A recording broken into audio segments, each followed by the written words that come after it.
ଆଜିର ଏ ଭିଡ଼ିଓରେ ତୁମକୁ କୌଣସି ସଫଳ ଲୋକଙ୍କର ଚମତ୍କାର କାହାଣୀ କହିବିନି। ଆଜିର ଏ ଭିଡ଼ିଓରେ ମୁଁ ତୁମକୁ ଏମିତି ଜଣେ ଷ୍ଟୁଡେଣ୍ଟର କଥା କହିବି ଯାହାର ନାମ ଡାକିଲେ ସ୍କୁଲରେ କେହି ତାଲି ମାରୁନଥିଲେ, ଯାହାର ରେଜଲ୍ଟ ଦେଖି ଶିକ୍ଷକମାନେ ଆଶା ଛାଡ଼ି ଦେଉଥିଲେ, ଯାହାଙ୍କୁ ନିଜେ ନିଜ ଜୀବନ ଉପରେ ବିଶ୍ୱାସ ରହିନଥିଲା।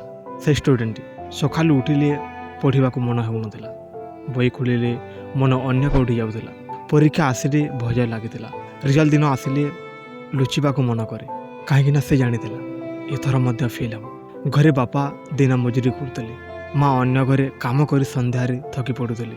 ସେଇ ମା ଯେତେବେଳେ କହୁଥିଲେ ପୁଅ ପଢ଼ିଲେ ଜୀବନରେ କିଛି କରିପାରିବ, ସେ ମୁଣ୍ଡ ନମାଇ ଚୁପ୍ ରହୁଥିଲା, କାରଣ ସେ ନିଜକୁ ଭଲ ଛାତ୍ର ଭାବରେ ଦେଖିପାରୁନଥିଲା। ସ୍କୁଲରେ ସେ ଥିଲା ସବୁଠୁ ପଛରେ, ଶିକ୍ଷକ ପ୍ରଶ୍ନ କଲେ ଉତ୍ତର ଦେଇପାରୁନଥିଲା, କ୍ଲାସମେଟ୍ ମାନେ ହସୁଥିଲେ, କେହି କହୁଥିଲେ ତୋର ଦ୍ୱାରା କିଛି ହେବନି। ସେହି କଥାଗୁଡ଼ିକୁ ଧୀରେ ଧୀରେ ତା'ର ମନ ଭିତରେ ଘର କରିନେଲା। ଗୋଟେ ସମୟ ଆସିଲା, ସେ ନିଜକୁ ମଧ୍ୟ କହିବାକୁ ଆରମ୍ଭ କଲା, ମୋ ଦ୍ୱାରା କିଛି ହେବନି, ମୁଁ କିଛି କରିପାରିବିନି, ମୋର ଭାଗ୍ୟ ଏମିତି, ମୁଁ ଜନ୍ମରୁ ବିଫଳ। ଗୋଟେ ଦିନ ପରୀକ୍ଷାର ରେଜଲ୍ଟ ଆସିଲା, ସେ ପୁଣି ଫେଲ୍ ହେଲା। ସେଦିନ ଘରକୁ ଫେରି ସେ କିଛି କହିଲାନି। ମା ରେଜଲ୍ଟ ଦେଖି ଚୁପ୍ ହୋଇଗଲେ, ବାପା କିଛି କହିଲେନି, କିନ୍ତୁ ସେ ନୀରବତା ଭିତରେ ଯେ ଦୁଃଖ ଥିଲା ସେଟା ତା'ର ହୃଦୟକୁ ଭାଙ୍ଗିଦେଲା। ସେହି ରାତିରେ ସେ ଶୋଇପାରିଲାନି, ଛାତକୁ ଚାହିଁ ଚାହିଁ ଭାବୁଥିଲା, ମୁଁ କାହିଁକି ଏମିତି, ମୋ ଲାଇଫ୍ରେ କିଛି ମିନିଂ ଅଛି କି ନାହିଁ। ଆଉ ସକାଳୁ ସେ ଦେଖିଲା ବାପା ଅସୁସ୍ଥ ଶରୀର ନେଇ ମଧ୍ୟ କାମକୁ ଯାଉଛନ୍ତି, ମା ଚୁଲା କରୁଛନ୍ତି। ସେ ଦୃଶ୍ୟଟା ତା'ର ମନକୁ ହଲାଇ ଦେଲା। ସେ ଭାବିଲା ମୋର ବିଫଳତା କେବଳ ମୋତେ ନୁହେଁ, ମୋର ପରିବାରକୁ ମଧ୍ୟ ଯନ୍ତ୍ରଣା ଦେଉଛି।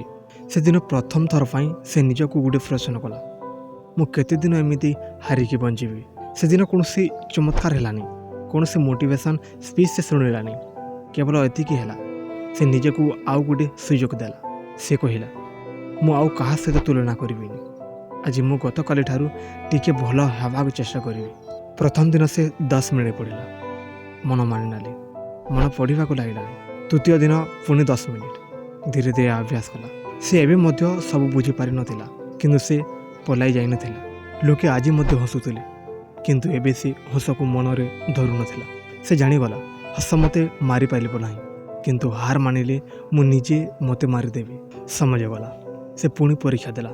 ଏଥର ସେ ପ୍ରଥମ ହେଲାନି, କିନ୍ତୁ ସେ ପାସ୍ କଲା। ସେ ପାସ୍ ତା ପାଇଁ ସବୁଠୁ ବଡ଼ ସଫଳତା ଥିଲା, କାରଣ ଏହା ପ୍ରମାଣ କରିଦେଲା ଯେ ମୁଁ ବଦଳି ପାରିବି। ସେଦିନ ପରେ ସେ ଆଉ କେବେ ନିଜକୁ ଫେଲୁଅର୍ ବୋଲି କହିଲାନି। ସେ କହିଲା, ମୁଁ ଶିଖୁଛି, ମୁଁ ଆଗକୁ ବଢ଼ୁଛି। ଆଜି ସେ ଜଣେ ସଫଳ ମଣିଷ, ସମାଜରେ ସମ୍ମାନ ପାଉଛି, କିନ୍ତୁ ସେ ଆଜି ମଧ୍ୟ ସେ ଦିନକୁ ଭୁଲେ ନାହିଁ ଯେ ଦିନ ସେ ନିଜକୁ ହାରିଥିଲା। ଏବଂ ଆଜି ସେ ତୁମକୁ କହିବାକୁ ଚାହେଁ, ଯଦି ତୁମେ ଆଜି ବିଫଳ, ତେବେ ତୁମେ ଶେଷ ନୁହେଁ, ତୁମ କାହାଣୀ ଏବେ ମଧ୍ୟ ଚାଲୁଛି। ହାରିବା ତୁମକୁ ଦୁର୍ବଳ କରେନି, ହାରିବା ତୁମକୁ ସତ୍ୟ ଜୀବନ ପାଇଁ ପ୍ରସ୍ତୁତ କରେ। ଆଜି ଯେତେବେଳେ ସେ ପଛକୁ ଘୂରିକି ଦେଖେ, ସେ ନିଜେ ମଧ୍ୟ ଆଶ୍ଚର୍ଯ୍ୟ ହୋଇଯାଏ, କାରଣ ଯେଉଁ ଟୋକାଟି କେବେ ନିଜ ଆଖିରେ ନିଜକୁ ଭଲ ଭାବରେ ଦେଖିପାରୁନଥିଲା, ସେହି ଟୋକାଟି ଆଜି ନିଜ ଜୀବନର ଦାୟିତ୍ୱ ନିଜ କାନ୍ଧରେ ଉଠାଇ ଚାଲୁଛି। ସେ ଆଜି ବୁଝିଛି ଯେ ବିଫଳତା କେବେ ମଣିଷର ପରିଚୟ ନୁହେଁ, ବିଫଳତା ହେଉଛି ଶିକ୍ଷାର ଗୋଟିଏ ପଥର। ସେ ଏବେ ଭଲ ଭାବରେ ଜାଣିଛି ଯେ ଜୀବନର ସବୁଠୁ ବଡ଼ ଭୁଲ ହେଉଛି ନିଜକୁ ଛାଡ଼ିଦେବା।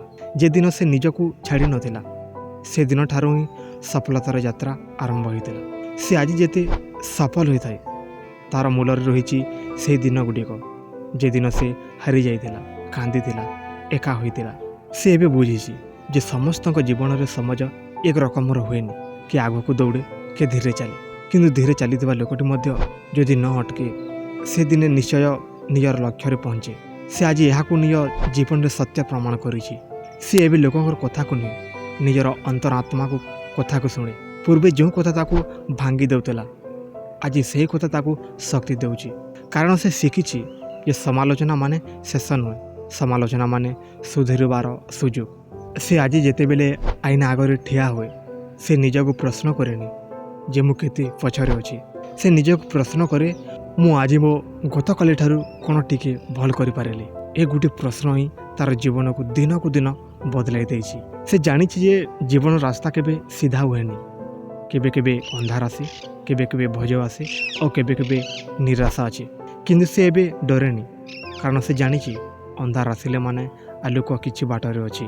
ସେ ଆଜି ଯେଉଁ ସ୍ଥାନରେ ପହଞ୍ଚିଛି ସେଠାକୁ ପହଞ୍ଚିବା ପାଇଁ ସେ ଅନେକ ଥର ଭାଙ୍ଗିଛି, କିନ୍ତୁ ପ୍ରତ୍ୟେକ ଥର ଭାଙ୍ଗିବା ପରେ ସେ ଆଉ ମଜବୁତ ହୋଇ ଉଠିଛି। ସେ ଶିଖିଛି ଯେ ଶକ୍ତିମାନେ କେବଳ ଜିତିବା ନୁହେଁ, ଶକ୍ତିମାନେ ହାରିବା ପରେ ମଧ୍ୟ ଆଗକୁ ଚାଲିବା। ଆଜି ସେ ତୁମକୁ ଗୋଟିଏ କଥା କହିବାକୁ ଚାହେଁ, ଯଦି ତୁମେ ଏବେ ବି ହାରିଯାଇଛ ତେବେ ଭଜ କରନି। ହାର ତୁମକୁ ଚିହ୍ନଟ କରେନି। ତୁମେ ଯେ ପର୍ଯ୍ୟନ୍ତ ଚେଷ୍ଟା ଛାଡ଼ୁନାହିଁ ସେ ପର୍ଯ୍ୟନ୍ତ ତୁମେ ବିଫଳ ନୁହେଁ। ଆଜି ତୁମ ଆଖିରେ ଯଦି ଲୁହ ଅଛି ତେବେ ମନେ ରଖ, ସେହି ଲୁହ ହିଁ ଆଗାମୀ ଦିନେ ତୁମ ଲୁହର ଆଲୋକ ହେବ। ଆଜି ଯଦି ତୁମ ହୃଦୟ ଭାରି ଲାଗୁଛି, ଏ ଭାରିପଣ ହିଁ ତୁମକୁ ଶକ୍ତିଶାଳୀ କରୁଛି। ଜୀବନ କାହାକୁ ମଧ୍ୟ ସହଜରେ କିଛି ଦିଏନି। ଯେଉଁମାନେ ଆଜି ଆଲୋକରୁ ଦେଖାଯାଉଛନ୍ତି ସେମାନେ କେତେ ଅନ୍ଧାର ମାଧ୍ୟମରୁ ଗଲେ ସେ କଥା କେହି ଦେଖିନି। ସେଥିପାଇଁ ତୁମ ଅନ୍ଧାରକୁ ଲଜ୍ଜା ଭାବନି, ସେ ଅନ୍ଧାରରେ ତୁମକୁ ଆଲୋକର ମୂଲ୍ୟ ଶିଖାଏ। ଏବଂ ଏ ଭିଡ଼ିଓର ଶେଷରେ ଏତିକି କହିବାକୁ ଚାହେଁ, ଜୀବନରେ ସଫଳ ହେବାର ଅର୍ଥ କେବଳ ଟଙ୍କା କିମ୍ବା ନାମ ନୁହେଁ। ସଫଳତା ହେଉଛି ନିଜ ଆଖିରେ ନିଜକୁ ସମ୍ମାନ କରିପାରିବା। ଯେଦିନ ତୁମେ ନିଜ ପାଇଁ ଗର୍ବ ଅନୁଭବ କରିବ ସେଦିନ ତୁମେ ସତ୍ୟରେ ସଫଳ ହୋଇସାରିଥିବ।